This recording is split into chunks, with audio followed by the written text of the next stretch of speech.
আসসালামু আলাইকুম সবাইকে। ডিজিটাল প্রযুক্তি বই থেকে আমরা আজকে নতুন একটি অধ্যায় শুরু করতে যাচ্ছি। এটা হচ্ছে পঞ্চম অধ্যায়। অধ্যায়টির নাম হচ্ছে আমি যদি হই রোবট। আমরা বিগত 4টি অধ্যায় কমপ্লিট করে এসেছিলাম। তোমরা যারা মিস করেছো সেই ভিডিওগুলো তোমরা চাইলে দেখে আসতে পারো। ডেসক্রিপশন বক্সে আমি লিঙ্ক দিয়ে দিয়েছি প্লেলিস্টের, সেখানে সবগুলো ভিডিও একসাথে রয়েছে।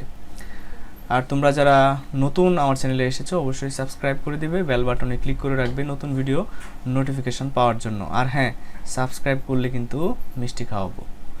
আচ্ছা, আমরা তোমরা খাতা কলম নিয়ে বসে যাও, আমার সাথে ভিডিওটা কন্টিনিউ করো, তাহলে তোমাদের এই লেসনটা কমপ্লিট হয়ে যাবে। আর আমরা এখানে কিন্তু দেখতে পাচ্ছি যে আমি যদি হই রোবটের কিছু প্রারম্ভিক কথাবার্তা রয়েছে, তারপরে সেশন 1 শুরু হবে। তো এটি একটু পড়ে নেই আমরা। যে বলছে কি, যে মানুষ দৈনন্দিন জীবনে কত রকম সমস্যার সম্মুখীন হয়।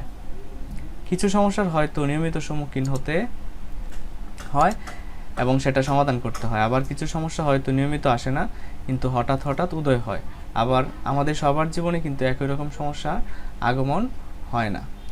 আগে যে কোনো সমস্যা মানুষকে নিজ হাতে সমাধান করতে হতো, এখন সমস্যার সমাধানে বিভিন্ন প্রযুক্তির ব্যবহার বাড়ছে, ফলে মানুষের জীবন আগের চেয়ে অনেক আরামদায়ক হচ্ছে। আমরা এই শিখন অভিজ্ঞতায় দেখব কিভাবে আমাদের চারপাশে থাকা বিভিন্ন বাস্তব সমস্যার সমাধান করার জন্য আমরা প্রযুক্তির সাহায্য নিতে পারি। আচ্ছা, তারপরে বলছে কি, যে বিভিন্ন প্রযুক্তির মধ্যে রোবট এখন জনপ্রিয় হচ্ছে, কারণ রোবট দিয়ে মানুষের প্রয়োজনীয় অনেক সমস্যার সমাধান খুব সহজে করা যায়। রোবটকে কাজ করার জন্য নির্দেশ মানুষই শিখিয়ে দেয়। তারপরে হচ্ছে আমরা এর আগে 6ষ্ঠ শ্রেণীতে অ্যালগরিদম নিয়ে কাজ করেছিলাম। এবারে আমরা অ্যালগরিদম থেকে প্রবাহ চিত্র তৈরি করব, তারপর সেই প্রবাহ চিত্র থেকে রোবটের বোঝার উপযোগী সুডোকোডে রূপান্তর করব। সুডোকোড সম্পর্কে আমরা এখনো জানি না, কিন্তু এই শিখন অভিজ্ঞতা সম্পন্ন করার পর জেনে যাব। আচ্ছা, কেমন হয় যদি আমরা নিজেরাই একটি রোবট হয়ে যাই? রোবটের জন্য তৈরি করা সুডোকোডের নির্দেশ কি আমরা নিজেরাও বুঝতে পারবো? এই শিখন অভিজ্ঞতায় আমরা নিজেরা রোবট সেজে সেই রহস্য উদ্ঘাটন করার চেষ্টা করব। তো এইখানে কয়েকটা বিষয় দেখো। প্রথমে হচ্ছে অ্যালগরিদম। হ্যাঁ, অ্যালগরিদম সম্পর্কে আমি তোমাদেরকে বলবো। তারপরে হচ্ছে সুডোকোড জিনিসটা কি, এটা সম্পর্কেও আমি তোমাদেরকে বলবো, এবং সাথে সাথে প্রবাহ চিত্র বা ফ্লো চার্ট এই সম্পর্কেও আমি বলবো। আমি তথ্য কালেক্ট করে রেখেছি আগেই, তোমাদেরকে দেখাই। তো অ্যালগরিদম জিনিসটা কি এটা একটু বুঝো। আর এই চার্টটা আমি সংগ্রহ করেছি শিক্ষাঙ্গন বিডি থেকে। এটা দেখো অ্যালগরিদম, আর একটা হচ্ছে কি ফ্লো চার্ট। তো অ্যালগরিদম কাকে বলে? যে পদ্ধতিতে কোনো একটি সমস্যাকে ধাপে ধাপে সমাধান করা হয় তাকে অ্যালগরিদম বলে। মানে অ্যালগরিদম হচ্ছে একটা সিস্টেমের মতো, ধাপে ধাপে একটার পরে একটা, এই বিষয়টা হচ্ছে অ্যালগরিদম। আর ফ্লো চার্ট হচ্ছে প্রবাহ চিত্র, যে পদ্ধতিতে একটি প্রোগ্রামকে চিত্র বা প্রতীকের সাহায্যে প্রকাশ করা হয় তাকে ফ্লো চার্ট বলে।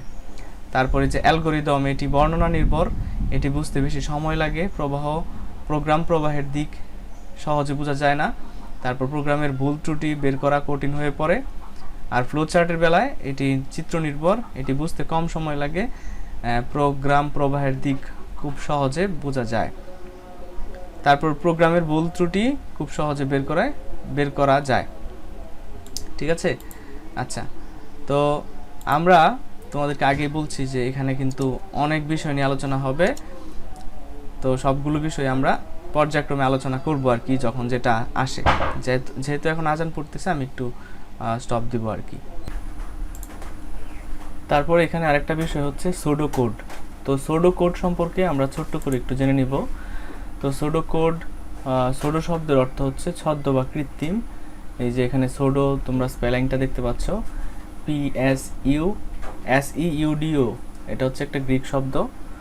তো এটা অর্থ হচ্ছে কি ছদ্ম বা কৃত্রিম। প্রোগ্রামাররা অনেক সময় প্রোগ্রামের জন্য যে কোড লেখা হবে তার একটি খসড়া টেক্সট ভার্সন তৈরি করেন।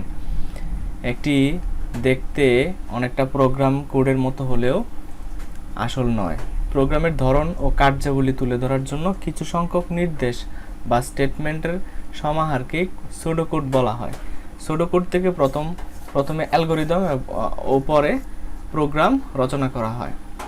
তো অ্যালগরিদম সম্পর্কে আইডিয়া দিলাম, প্রবাহ চিত্র নিয়েও একটু আইডিয়া দিলাম, সুডোকোড সম্পর্কেও আমরা ছোট্ট করে জানলাম। এবার আমরা সেশন এক শুরু করতে যাচ্ছি। তো একের যে ইয়াটা আছে শিরোনাম সেটা হচ্ছে হরেক রকম বাস্তব সমস্যা। তো রিয়েল লাইফে যে যে সমস্যা হয় এখানে মনে হয় এগুলাই তুলে ধরেছে। তো চলো আমরা সামনে আগাই। যে কোনো সমস্যা যেটা নিজেদের জীবনে মানুষ সম্মুখীন হয় সেটাই একটি বাস্তব সমস্যা। মেঘা নামের একটি মেয়ে, তার সহপাঠীরা এরকম একটি বাস্তব সমস্যার সম্মুখীন হয়েছে। আসো আমরা মেঘার গল্পটি থেকে সেটি জেনে নিই। মেঘা 7ম শ্রেণীর একজন শিক্ষার্থী। একদিন ক্লাসের বিরতির সময় মেঘা উদাস বসে কিছু ভাবছিল। তখন মেঘার বন্ধু জিসান এসে বলল, কিরে সবাই গল্প করছে আর তুই একা বসে বসে কি ভাবছিস? তখন মেঘা বলল, আচ্ছা সবাইকেই জানাবো, সবাইকে আমার কাছে আসতে বলো। তারপর মেঘা সব সহপাঠী অধীর আগ্রহে অপেক্ষা করছে মেঘা কি বলবে শোনার জন্য। তখন মেঘা শুরু করলো, আমি আজ ভোরে শীতে কাঁপতে কাঁপতে সোয়েটার পরে বিদ্যালয়ে আসছিলাম। তোরা তো জানিস কয়েকদিন ধরে কেমন ঠান্ডা পড়ছে। এমন সময়ে দেখলাম দুজন মানুষ, তাদের গায়ে কোনো গরম কাপড় নেই।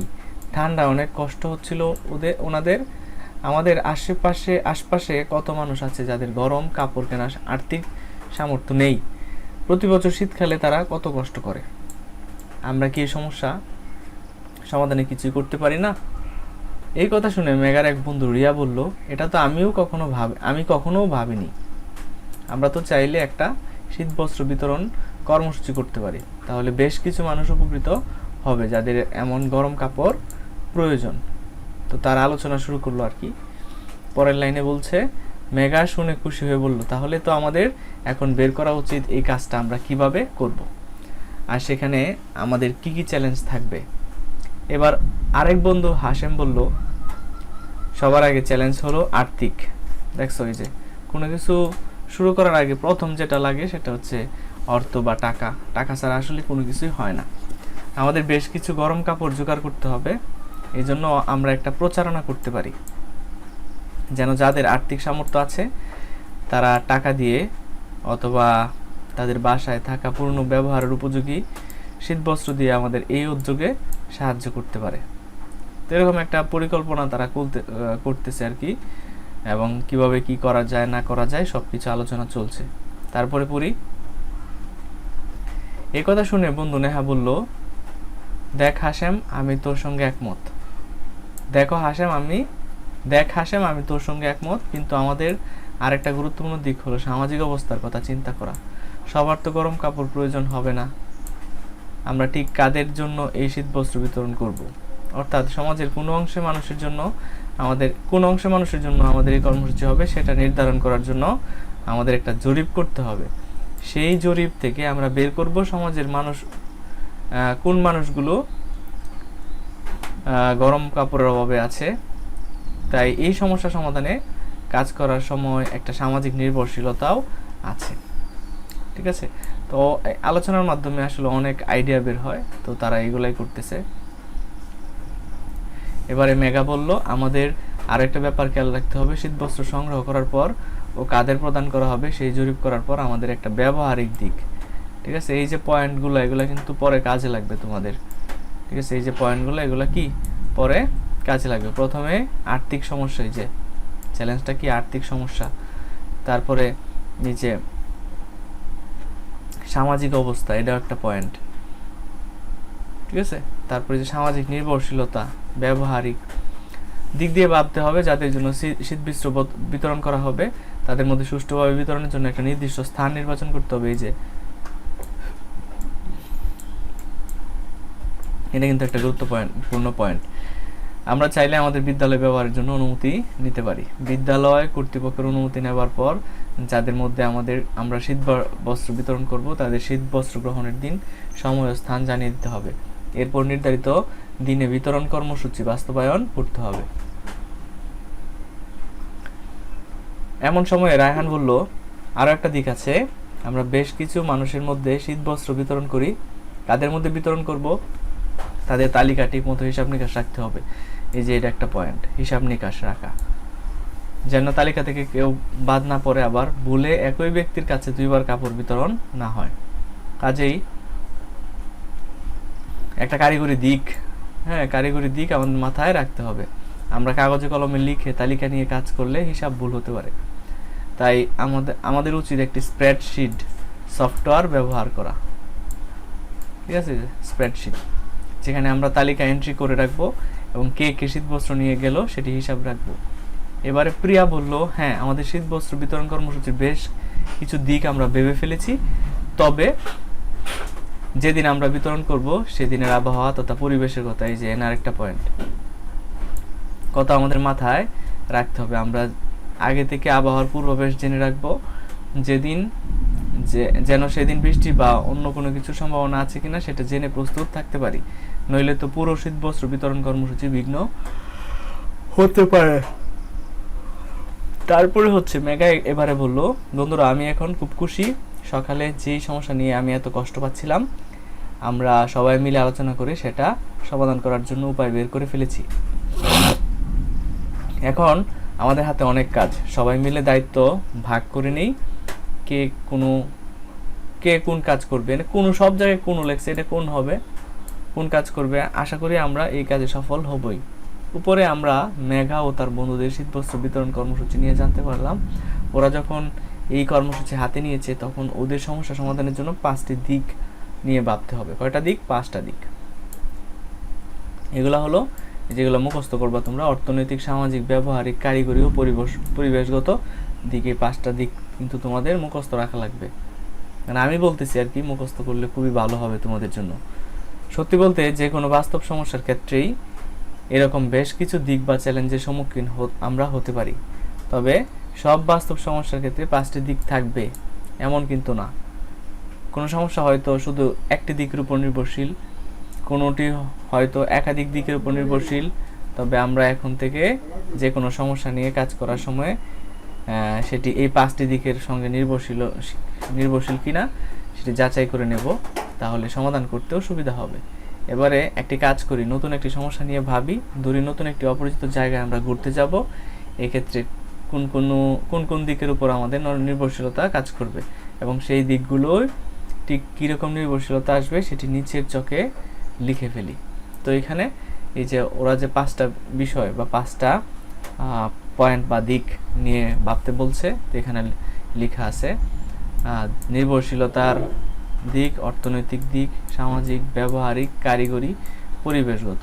তো এখানে প্রায় কয়টা? 6টা দেওয়া আছে। তো এগুলাই তোমাকে এখানে লিখতে হবে যে নির্ভরশীলতার দিক তুমি কোনটার উপর নির্ভরশীল। প্রথমে টাকা পয়সা না প্রথমে টাকা পয়সা না, এই যে এখানে বলছিলাম কোথায় যেন উপরে, এই যে সামাজিক নির্ভরশীলতা। আচ্ছা আমরা একটা সলিউশনটা দেখি যে নতুন একটি অপরিচিত জায়গায় আমরা ঘুরতে যাব, এক্ষেত্রে কোন কোন দিকের উপর আমাদের নির্ভরশীলতা কাজ করবে এবং সেই দিকগুলোই ঠিক কীরকম নির্ভরশীলতা আসবে সেটি নিচের চকে লিখে ফেলি। নির্ভরশীলতার দিক 5টা: অর্থনৈতিক, সামাজিক, ব্যবহারিক, কারিগরি, পরিবেশগত। অর্থনৈতিকটা কেমন? যে কোনো কাজের সাথে কোনো না কোনোভাবে অর্থ নিবিড়ভাবে জড়িত। যেহেতু আমরা ঘুরতে যাব তাই প্রথমে খরচের দিকটা মাথায় রাখা লাগবে। তারপর হচ্ছে সামাজিক, যে এলাকায় ঘুরতে যাব সেই এলাকার সামাজিক ব্যবস্থা, মানুষের আচার আচরণ, কালচার সম্পর্কে জানা উচিত। ঠিক আছে, এটা কিন্তু খুবই গুরুত্বপূর্ণ। যে এলাকায় ঘুরতে যাই বা ওই এলাকার মানুষগুলো কেমন, তাদের সামাজিক অবস্থা কেমন, এটা কিন্তু জানা খুবই জরুরি। কারণ দেখা যায় অনেকে ঘুরতে যেয়ে বিপদে পড়ে, যে খারাপ লোকদের কবলে পড়ে যায়। ঠিক আছে, তারপর হচ্ছে ব্যবহারিক, যেখানে ঘুরতে যাব সেখানকার যোগাযোগ ব্যবস্থা কেমন, কিভাবে গেলে সুবিধাজনক এবং সেখানে যাওয়ার পর বিশ্রাম, খাওয়া দাওয়ার ব্যবস্থা সম্পর্কে তথ্য জানা উচিত। তারপর কারিগরি, হিসাব নিকাশ, যেমন কত টাকা কতজন দিয়েছে না দিয়েছে, এগুলা কিন্তু মোবাইলে বিভিন্ন সফটওয়্যার আছে। এখানে তোমাদের বইয়ের স্প্রেডশিটের কথা বলছে। কি শিট? স্প্রেডশিট। লিখতেও তো পারতেছি না, স্প্রেডশিট। তারপর হচ্ছে পরিবেশগত, যে এলাকায় ঘুরতে যাবে সেই এলাকার বর্তমান আবহাওয়া কেমন তা অবশ্যই জানা উচিত। আমরা চাইলে ইন্টারনেটের মাধ্যমে ওয়েদার পর্যবেক্ষণ করতে পারি, মানে আবহাওয়া আর কি পর্যবেক্ষণ করতে পারি। এই কয়েকটা দিক তুমি উল্লেখ করতে পারো। ঠিক আছে, তো আজকে আমাদের এই সেশনটা কমপ্লিট হয়ে গেল। আগামী দিন আমরা সেশন 2 শুরু করব। ধন্যবাদ।